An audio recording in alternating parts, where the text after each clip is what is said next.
Okay, we are back to Victor Victrola the Ninth. This is the 1915 model, 173518, or was it 16? I forget. 17? G suffix on there. So what I am doing is testing the motor, or rather the spring's ability to play records. Now, I found two original Victor springs inside this motor, inside the barrels, when I took them apart. And my experience with these has been either they're really good or they're basically flat. Although they seemed all right when I took them out. They had some spring to them. And we have some fairly worn records here, especially this one. The Joseph C. Smith Orchestra. This is Smiles. And you can see that's had some wear to it. What wear does on a record is it creates drag on the needle, which forces the motor to work harder, which forces the springs to put out more energy. So you will very quickly discover what kind of springs you have when you use a worn record for these tests like this. It doesn't sound very good. You know that the sound quality is not great, but you're not really looking for that yet. That's when I put the permanent reproducer on there. Then I'll worry about sound quality. Right now I'm more worried about, will the springs be able to perform?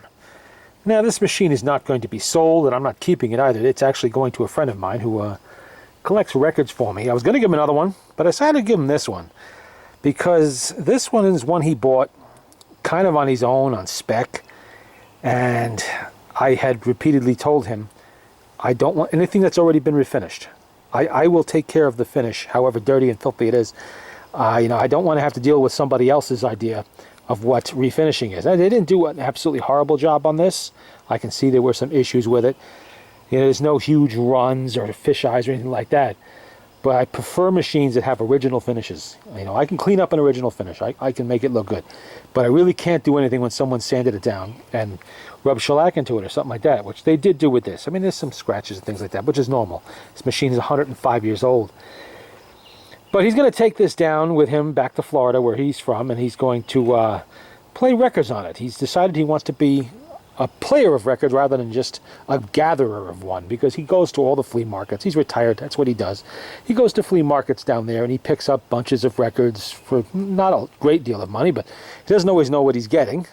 Now he's decided he wants to try and test them himself down there, even though I tried to explain to him that once you've bought and paid for the record, you're stuck with whatever it is. If you want to test records, bring a portable with you to the flea market and truck it around and spin the records there, with a little damp rag in your pocket or something. You can wipe them down if you have to. But that's okay. If he wants to play records, that's good. Maybe we'll make a record and phonograph collector out of him. But he bought this machine down there, like I said, on his own. He didn't ask first. He figured I would want it. And it's okay. That's all right. If I wasn't keeping it, I'd find a home for it somewhere. But since he wants, and he insists on a Victrola the 9, he wants a 9, because he knows they have a very good sound and a powerful motor. Hopefully this is a powerful motor. We're going to give it a test and see if it will push through, and how many record sides you put in. My guess, it'll push through 3 sides. I don't think it'll do 4, not with original springs, especially not with worn. With clean records, yeah, no problem. With clean records, a nice, not worn, it might even go more than 4. But with records like this, I'd be really surprised if it does even 3. So let's see.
tender meaning that the eyes of love alone may see, and the smiles that fill my life with sunshine are the smiles that you give to me.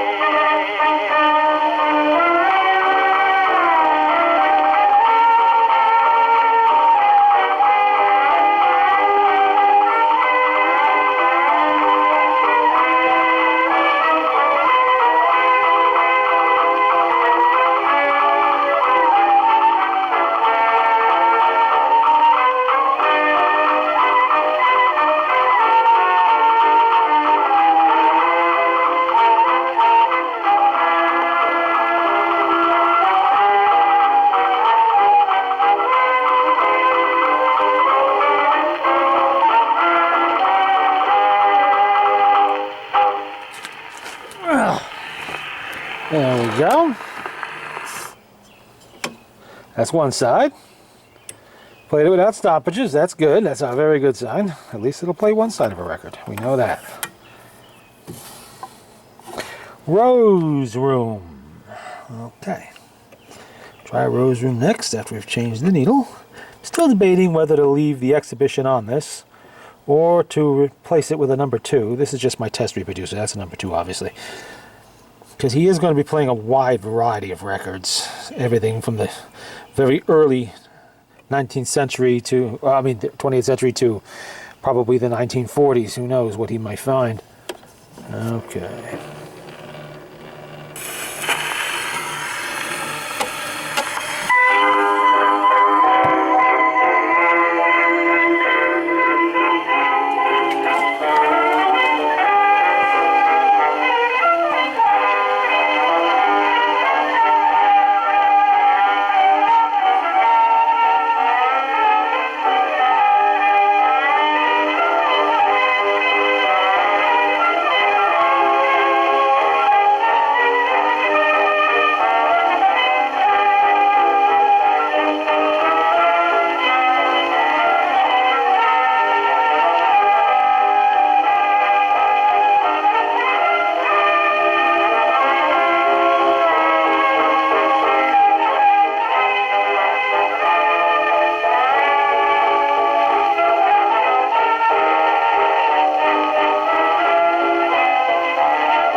Well, that's impressive. It actually managed to push through both sides without stoppages or slowdowns. Didn't expect that, actually. Because I've had machines that this record did stop before. Mostly smaller ones. So we'll try another record, see how far it'll go. Why don't we try, what do we got here? Let's see. When You're Alone. Paul Bees and his Novelty Orchestra. Okay, we'll give it a shot, see if it'll play through a third record. A third side, not a third record. A third side of a record. And you can hear the wear in that last one. You can definitely hear it, but it pushed through it. That would have stopped most portables, single spring portables. Okay, Victrola.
Wow.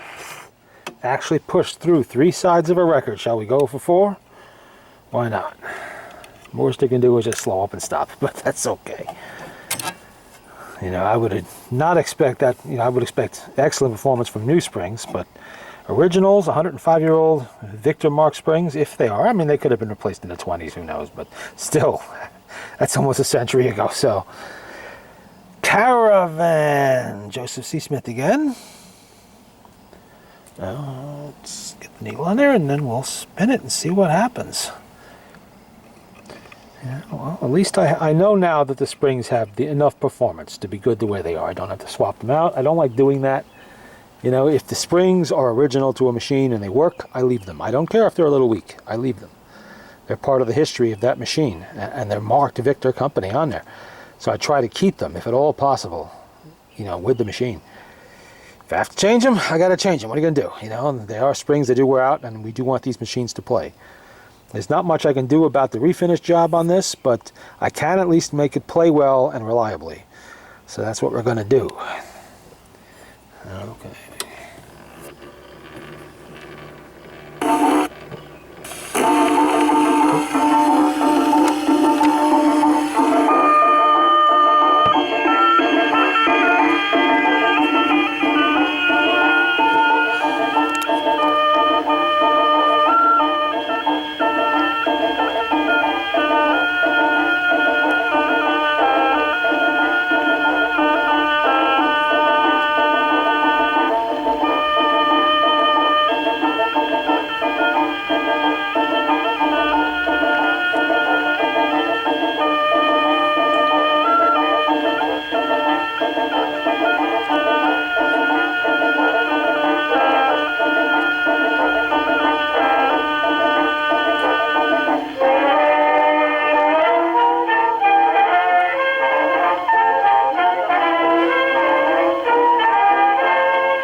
I'll be. It actually played 4 sides.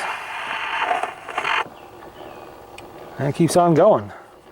Now, because of that first record being worn, you have to figure that if it'll play a worn record, a semi-worn record, both sides, it'll probably go into a 5th side.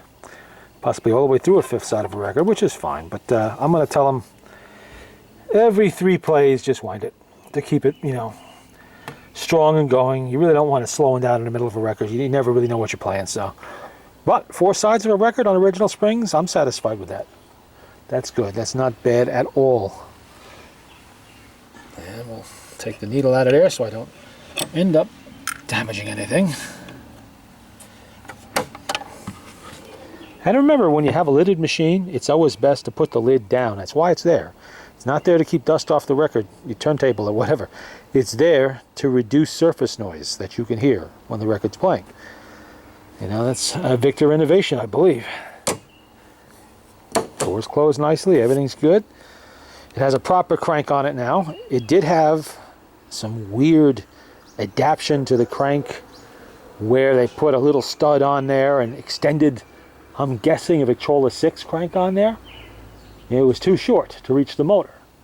So what they did was they put like a 1.5-inch extension on there, inside, on the motor itself, so it would come out. Problem with that is when you go to open the lid to grease and oil the motor, it would hit. That's no good. You really can't do that. You need to be able to get to the motor for service. Then the other one is this. The rest. What happens here is, it's in the way of the turntable. You see it right here? So I'm guessing that's been replaced from something else in the past. I'm not really sure. I'm going to have to do some bending on that to get it to properly align so that the turntable can be lifted off so that you can pivot the motorboard up and get in there to grease it. Because I am going to teach him how to maintain it, you know, oil and all of that stuff. Not grease so much, but oil. You do have to oil the friction leathers and, you know, various other parts that are kind of critical. Yeah, this was what I like to call flea market fixed. That's just to say that somebody brought it to the flea market to sell it and they tried to make it look good from a distance. I've seen this done many times, people selling at flea markets and stuff like that. They did a half-assed service, if you want to call it that, on the motor. Basically, they dribbled oil on anything that looked like it might squeak. But they didn't pull the springs from the barrels and clean them. They didn't pull the motor apart and clean it. All those things you really do have to do at least once every 105 years. You know, I mean, it was playing, it was spinning, but that's because it's a Victrola, and it's kind of hard to get them not to spin unless they're actually broken. And what they did to the reproducer was weird. It's like they tried to put gaskets in the exhibition without taking the diaphragm out. I've never seen someone try to do that, but they did. Obviously, that didn't work. So that's going to need to be rebuilt, which is not a big deal. It's just some tube gasket. Everything else is good on it. And they put rubber feet under here, and they put little felt bumpers there. They're the wrong size, but that's all right. They work. They did not replace the turntable felt, and I don't know if I will. It's starting to peel up. I might have to change that because I don't want it to shred and come apart while he's trying to test records. If it was my machine, I would leave it, but I know he'd appreciate it if it had decent, something nice on there. Look at that, it's even loose there in the middle too. It's coming out. Probably some rust under there needs to be taken care of. I can see it rusting through in spots, little stains. So we'll take care of that too. You know, overall, it's a pretty decent looking, presentable machine. You know, it's not totally trashed or anything like that. I mean, I can see it had little bits of damage here and there. This was used. This lived its life somewhere. It's not peeling. I see a little bit of veneer issue, maybe right there, over here a little bit, but that's more damage than veneer. But up here, it's solid. This is where you usually see them start to peel off, is here in the back. You know, I don't feel anything coming out there. There's a little stain on the lid, but I don't know what that is. It's not from a coffee cup, so it's something else. And you'll see it do it here too. You can see a tiny bit there, maybe if that's a scratch, I'm not really sure. It'll start to peel off if it's been stored in the damp. I don't think this was, even though it did come out of Florida, where it can be damp. Well, there you go. The freebie Victrola the knife. Well, not free to me, actually. It'll be free to him.